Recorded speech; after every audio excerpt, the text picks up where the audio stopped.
Jackie Boy me dit, trouvez-vous que Donnarumma a fait des progrès cette saison et qu'il est beaucoup plus fiable? Et une caresse pour le courageux Edison. Ne vous inquiétez pas, Edison va très bien. Oui, je le trouve en progrès, et toujours aussi paradoxal, c'est-à-dire, je le trouve en progrès, mais je trouve pas qu'il ait progressé sur ses points faibles, c'est-à-dire le jeu aérien. En revanche, il est encore plus fort dans là où il a toujours excellé, c'est-à-dire sur sa ligne.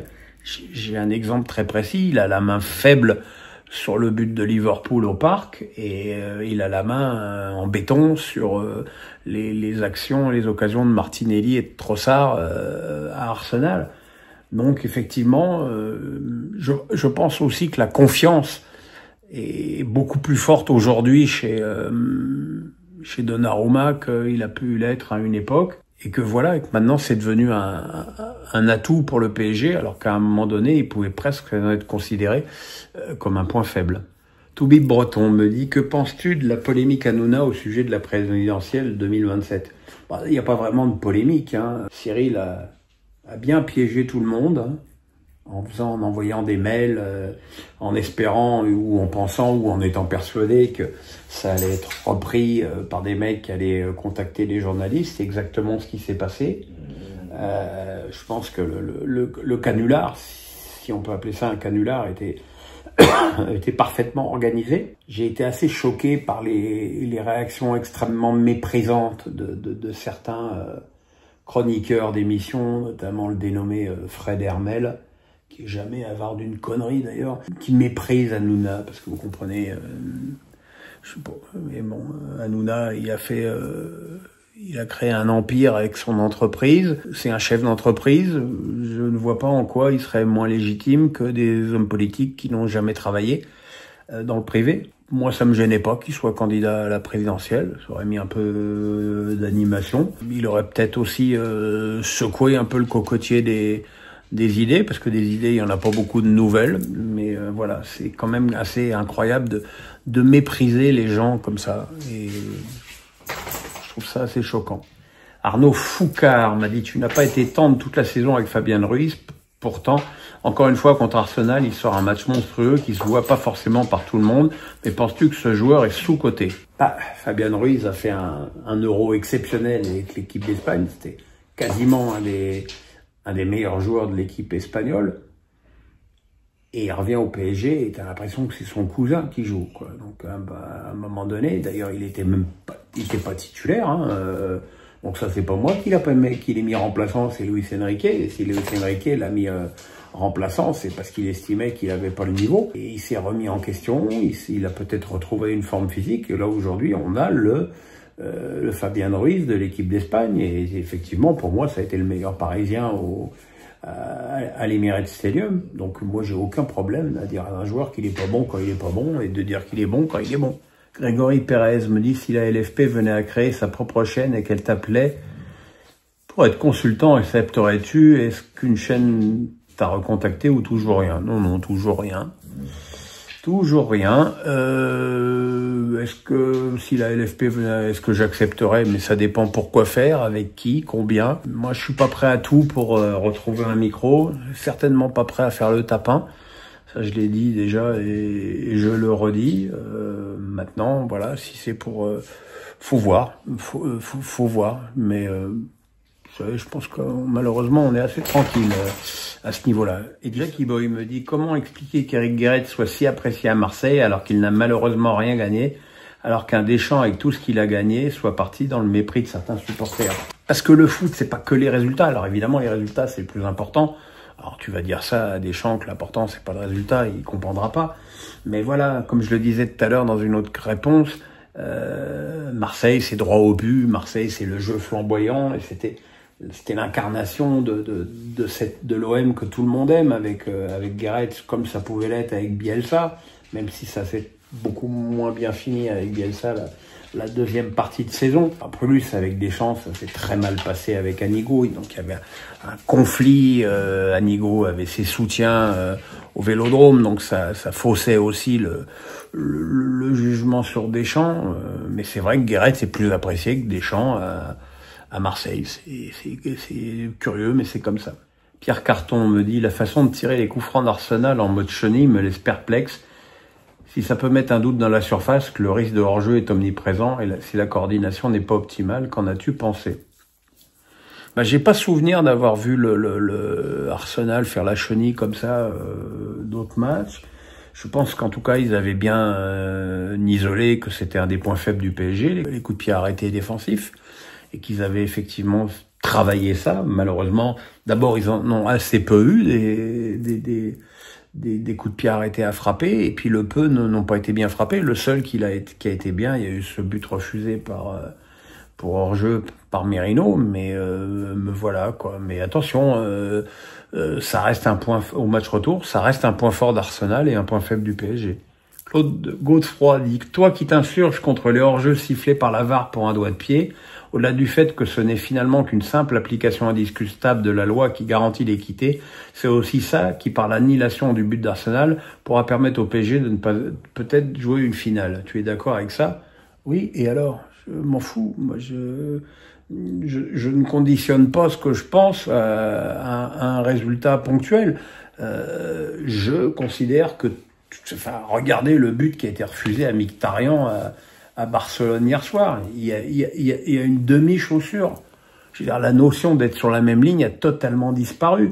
Et je trouve que finalement, c'est quoi la résultante de ce match? C'est que ça nous prive d'un but de plus. Voilà, dans un sport qui est toujours à la recherche du spectacle, tu devrais avoir une règle différente pour le hors-jeu et faire effectivement que tout le corps... Alors effectivement, quand tu auras tout le corps de l'attaquant pour être hors-jeu, ça se jouera effectivement à une demi-chaussure, mais dans l'autre sens. Mais au moins, tu auras eu ça et tu auras des buts en plus. Et effectivement, ça aurait pour moi, le but de Merino aurait pu être accepté, ça m'aurait pas gêné, ça aurait surtout pas changé ce que je pense. Aurélie Matt me dit, Thierry Henry sera en pourparlers pour entraîner le RB Leipzig, est-ce que tu penses que c'est une bonne opportunité pour lui ou préférais-tu le voir dans un autre club? Je pense que Thierry a pris goût à entraîner des jeunes avec l'équipe de France olympique. Et surtout, je pense que Thierry a besoin de retrouver un banc. Et le RB Leipzig est un club qui a pas bien performé cette saison, mais c'est un club quand même qui a des moyens, qui recrute des jeunes, mais qui recrute des jeunes de haut niveau.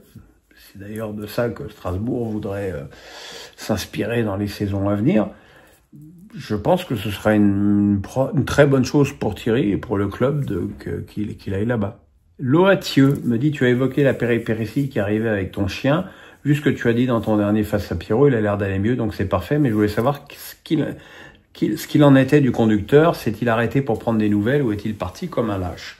Alors j'étais pas là quand ça s'est passé, Dieu merci d'ailleurs. Oui, le monsieur s'est arrêté et il a appelé pour prendre ma femme, pour prendre des nouvelles du chien.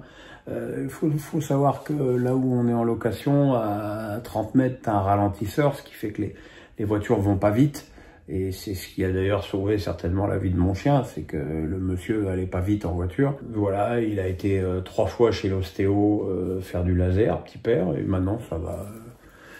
Il est revenu à son meilleur niveau, sachant quand même que Edison aura 11 ans en août prochain et que c'est quand même maintenant quasiment un vieux chien.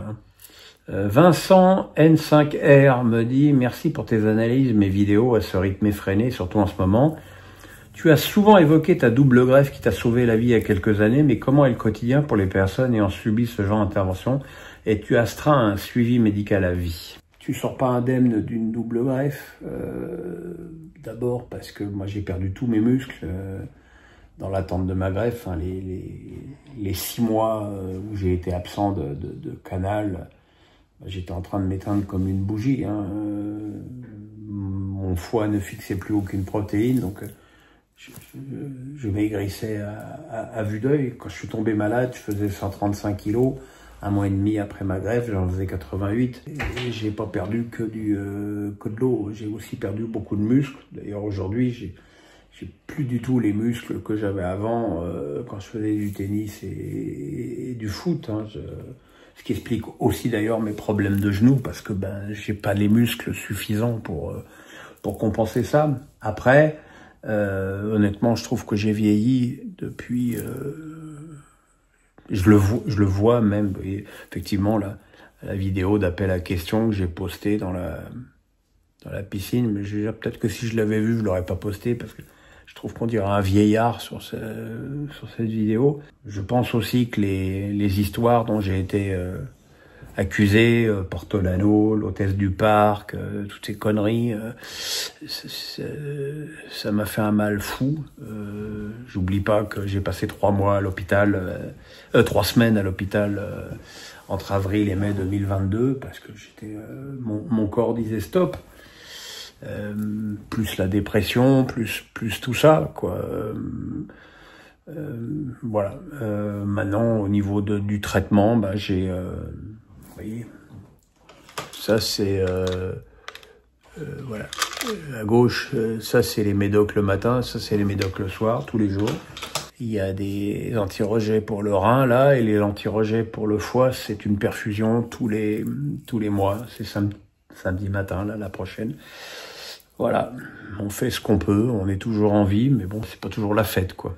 Carlito 2KM me dit, avec votre baccalauréat littéraire, étiez-vous un grand lecteur? Quel est votre livre préféré? Avez-vous des recommandations d'ouvrages à nous faire? Je vais te décevoir, mon petit Carlito, mais je suis pas un grand lecteur. D'abord parce que par des formations professionnelles, quand j'ai commencé à l'équipe et que je corrigeais les papiers des autres, je lis incroyablement lentement. Et donc, je m'endors assez rapidement avec un bouquin. Mais j'ai jamais été un lecteur. J'ai toujours été un mec qui écrit. J'ai toujours préféré être actif dans la littérature qu'être contemplateur avec un bouquin. Le dernier livre que j'ai lu, que je vous recommande évidemment, c'est le livre de Charles Bietri, qui est absolument bouleversant et qui est encore plus bouleversant pour moi depuis que j'ai été le voir chez lui l'autre jour. Donc voilà... Non, je suis désolé, je suis pas un grand lecteur. Voilà mes petits amis, écoutez, qu'est-ce que vous voulez que je vous dise? On se retrouve demain pour les pronos magiques, on se retrouve samedi pour les 4 premiers matchs du championnat, dimanche pour la suite avec notamment le très important Lille-Marseille, lundi de nouveau face à Pierrot, mardi la Coupe d'Europe, mercredi la Coupe d'Europe, enfin bon, bref, ça n'arrête pas, ça n'arrête pas. C'est de la pied fou. Le pouce, la cloche, on s'abonne. Bye.